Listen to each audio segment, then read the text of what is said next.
Hey guys, thank you for watching. Welcome to the video. Today I'm going to be talking about the Tin T2 DLC versus the Tin T2 original. The original Tin T2 is one of my favorite IEMs. It got me started into IEMs. I had been doing headphones up till that time. It was my first IEM that I purchased to see if that's something that I wanted to get into as well. The Tin T2 is iconic because it's got a really unique sound signature. At just about any price point, it's hard to find an IEM that has a bigger sense of soundstage.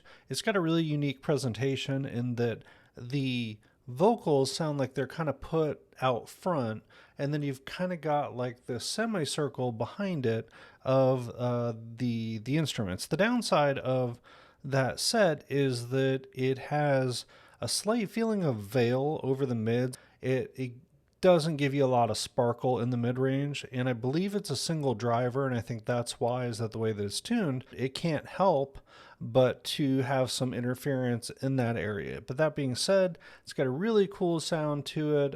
It's a very good build in that it's got a metal cylinder. The ear tips that come with it are perfectly usable. It does have an MMCX connector on it, but it works fine. The cable that comes with it is fine. I mean, it's not the best cable in the world, but it works, and it works perfectly well off of something like an Apple dongle. I've been a fan of this IEM, so when they came out with the DLC version of it, which is diamond like carbon, something like that. So it's a different style of driver, and the idea is that it is an upgrade to the original T2. That's how they marketed it. And I think I paid about $60 for the unit. When you get it, the boxes are almost identical. Comes with the same cable, but it is now a 2-pin instead of MMCX. So to me, that is a win. That's something good with it. Other than that, they look very similar, other than the new one has the actual logo on the outside of it, where the original one did not. You know, you can still get the original. Like, I think I bought the original for about $35 on drop, but I think that it goes for about $50 regularly now. The new one is about $60. And so I just wanted to put them side by side, head to head, and kind of see how they matched up to each other. I was hoping that with the new DLC, I would have a similar experience, but maybe that it would upgrade some of the negatives to the T2, which for me, again, soundstage is very good. I like the sense of instrument separation on it. I like the amount of bass that it gives you. It gives you enough bass to be satisfying, but not so much that it messes with everything. The one part that I don't like about it is that the mids, again, tend to be a little bit veiled. So what I was hoping you would get with the 10T2 DLC was a similar bass response, a similar sense of, unique sense of soundstage and instrument separation in that dollar amount.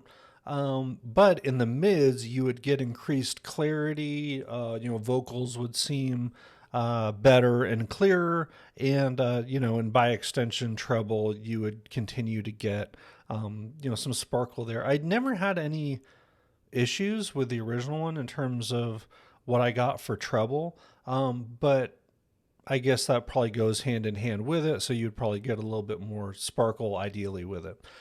So for those that just want the quick answer on it, the 10T2 DLC to me is not a direct upgrade to the original T2. The T2 original has more bass, and it's a lot more fun to listen to for rock music, rap, that kind of thing. If you listen to something like Hotel California, which I think is a great barometer if you're trying to get a sense for how an IEM sounds, the original T2 will give you an increased bass response.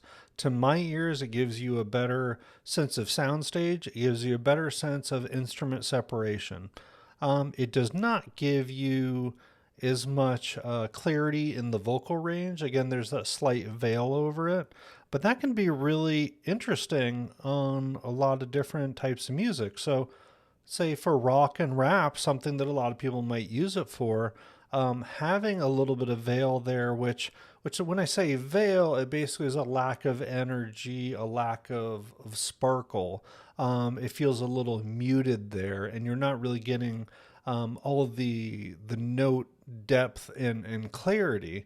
But if you want to crank up rap or rock music, that can be an ideal way to listen to it, is to use something that does not have as much sparkle in the mids and highs, because the higher mid range and treble is what gives you that stabby feeling in your head.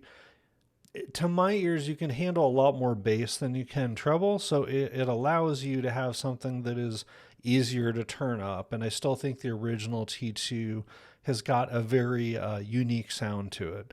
The new T2 is good in its own way.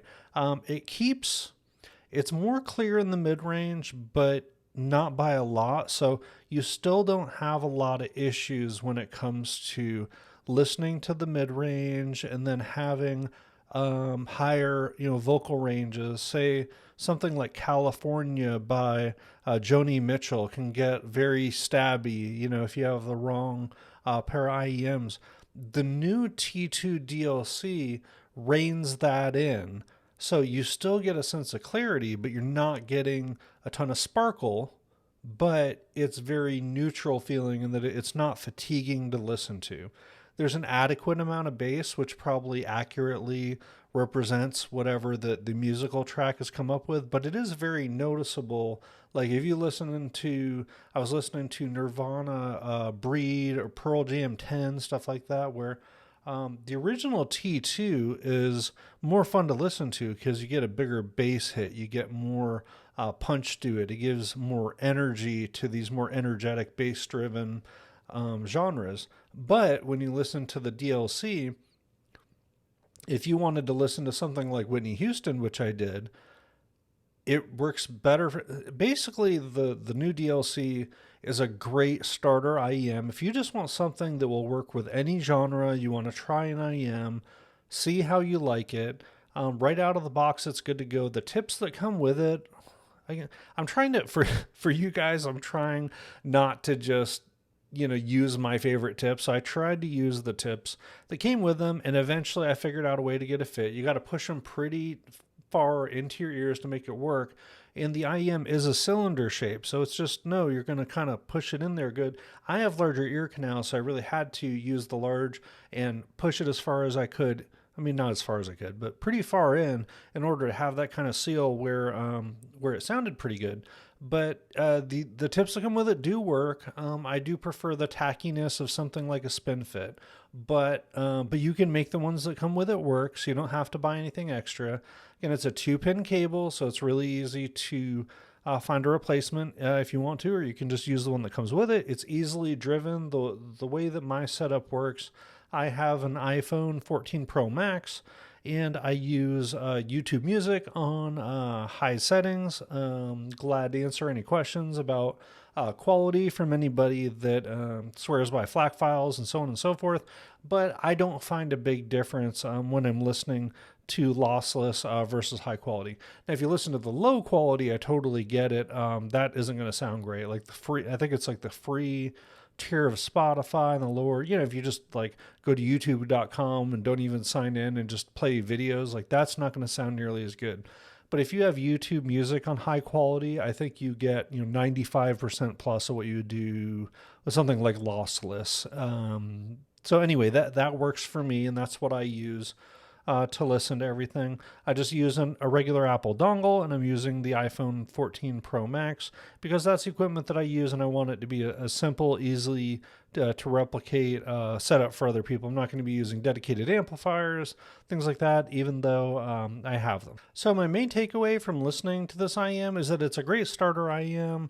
Works for any genre. You can use it for rock or hip hop or especially orchestral tracks, things like that. It may do a better job than the original T2. I found that on busier tracks, it seemed to keep up a little bit more, and I think that has to do with the lack of bass bleeding over into the mid. So I definitely would recommend it. I would call it like a neutral-ish setup, and I definitely think that it can compare with IEMs that are in that upper range, the Arias and things like that. But my favorite, okay, so we'll just talk about the next price point up, is for me, this reminded me the most of the Dunu Titan S. The Dunu Titan S competes directly with the Aria and the T3 Plus, which are both excellent options in that 80-ish dollar range. I will say I prefer the